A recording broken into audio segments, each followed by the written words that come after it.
Hello everyone, welcome back to the Daily Gold YouTube channel. Thank you so much for tuning in for our usual Friday weekly recap.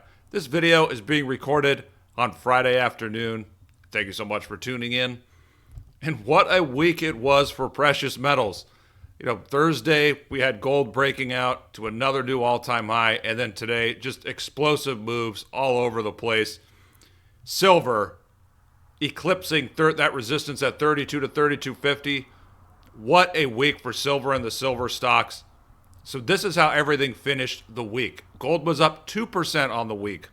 Silver was up 4.7% on the week.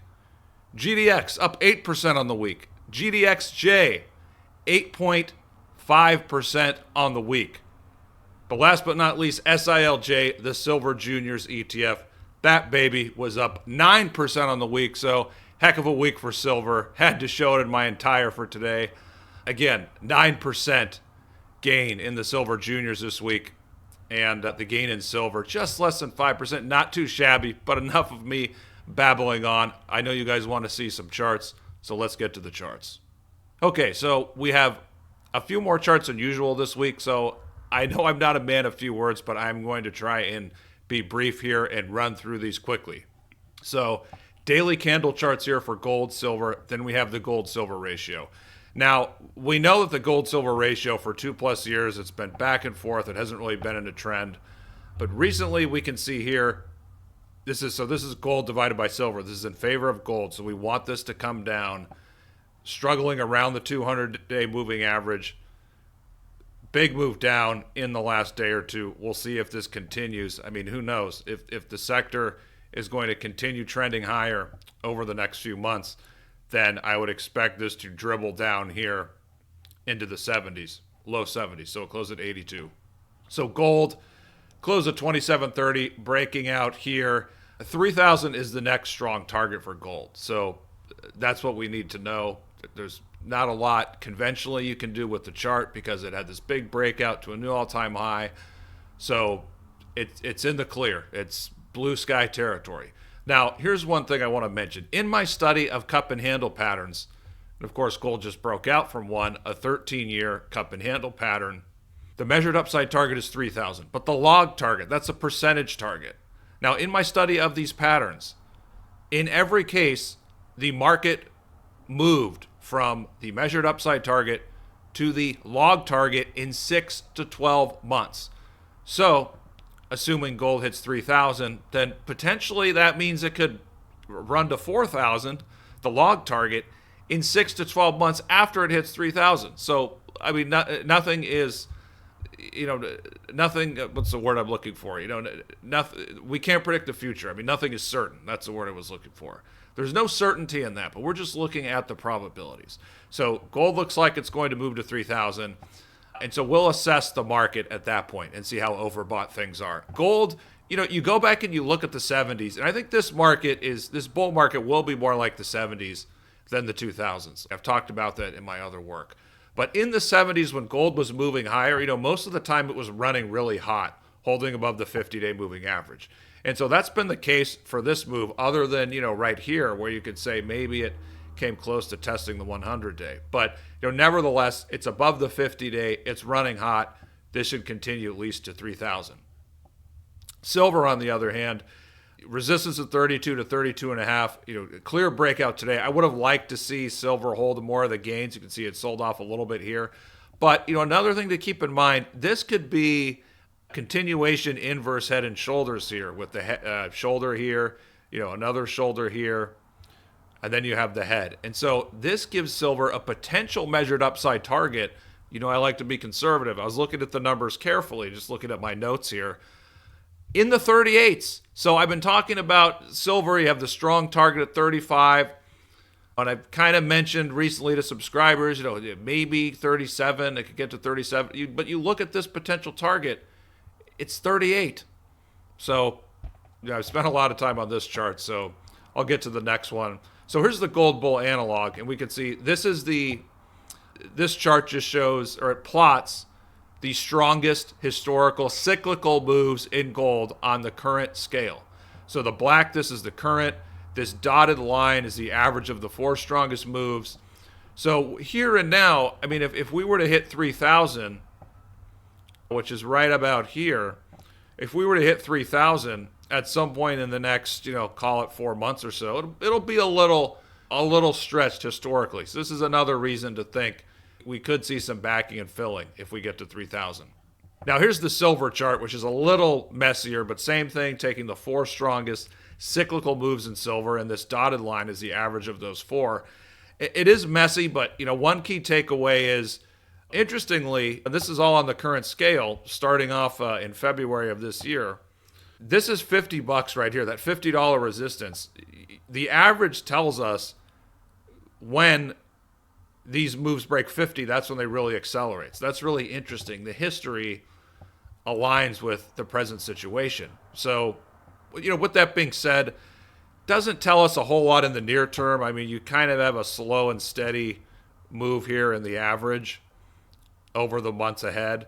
But, we'll see. Again, 35, 37, it looks very doable. We'll see what happens at that point. Here's the biggest thing to keep in mind. The $32 quarterly and yearly resistance. If on December 31st, we have silver closing above 32 convincingly, that tells me silver is more likely than not to go to $50 next year. So that's a key thing to watch in December, that $32 resistance. Now, before I get to the stocks, though, I do want to mention for those of you who are not subscribers, if you are a subscriber, you can fast forward another 30 or 45 seconds. But if you're not a subscriber, we would love to have you at the Daily Gold Premium. One of the most affordable services out there. We have a top 10 company table with all the information you need to know. We have a watch list. And yes, these companies, they're doing really well. They're moving up. I'm very happy with how they're performing. But the work doesn't end there. With the way the market has moved, I'm looking at, okay, what are the future top 10 companies? What are the stocks that haven't moved that still have really good value? I did a flash update this morning. I mentioned 2 of those companies, which are not in our top 10, but they could be future top 10 companies. So I'm always looking for new things that people can buy that have a lot of value. They have good technicals, and they have a lot of room to move to the upside at these current metals prices.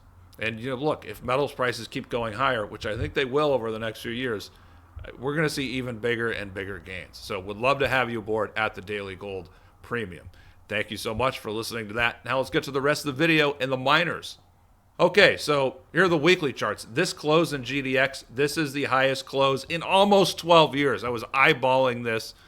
I sound like Paulie Walnuts when I said that. Remember when he said there's an eyeball witness? I was eyeing it or eyeballing it right around here. It comes in at the end of 2012, so it's not quite a 12-year high, 11.7 or 8-year high in weekly and daily terms. So clear breakout there. GDXJ, similar move. I mean, you do have this action here and a little bit of this trading here, but you getting above this 47 to 48, hugely significant. So where are these miners going? Well, let's look at the next significant targets, the next resistance areas, and looking at the monthly chart provides an excellent perspective. So here's GDX clearing this resistance here. This is going to be the next resistance, 47.48. Now, it doesn't mean it's going to top and correct at 47.48. It could be 50, could be 52, could be 49. But this just gives us an idea of when resistance is going to come into play. Same thing for GDXJ. Has a little resistance here. Then you have this level here, which is at 61. So $61, and this is significant resistance, or was support, from 26 to 2012. So really a significant level. By the way, this data is from the parent index of GDXJ. You can download that and make your own chart, as I did. So you don't get that on charting platforms. But 61, really a significant level for GDX, just below 54. So we have some more room to move before we hit those targets. And lastly, let's finish up here looking at the daily charts. So I love the action recently. I mean, let's look at GDXJ, because you can see it best here. Bumps up against 47, 1, 2, 3 times. Then it moved above it before a week or two ago, comes down to this low. And I did put out a flash update the day of the low. I'm patting myself on the back here. But I did put out a flash update. We had those bullish hammers. My breadth indicators were short-term oversold, where I mentioned, it looks like miners have a good chance to rally. Of course, they rallied a lot more than I expected. But you had the move back here, which was retesting this previous resistance and then up, up, and away. And I mentioned this a couple times, the Silver Juniors, SILJ. I just love this pattern here. Bullish consolidation. This measures up to 16 and a half. So they still have a little room to move. But this is the name of this pattern, it's hard to say. It's a complex continuation inverse head and shoulders pattern. Now it's complex because the head here is a double bottom. It's a continuation inverse head and shoulders because it continues the previous move. The previous move was this right here. This big move, shoulder, double head. Then you have this little shoulder here, and it's sloping up like this, by the way. Then you have a move higher. So that's where we are, people. Things are getting a little stretched here. Not quite time to worry about a correction. I do think we are probably going to see more upside in the short term. I'll have to check my breadth indicators for subscribers. Those will give a better idea to see how overbought we are, how overbought we're getting. At some point we're going to run into a correction. But, here and now, the market is bullish. I see more upside in the short to medium term. Let me know what you think. I'm sure you guys had a great week, and I hope you have a great weekend ahead. Leave a comment. Let me know what you think. And I'll talk to you guys again on Monday for Macro Mondays. Thank you so much, and talk to you guys again on Monday.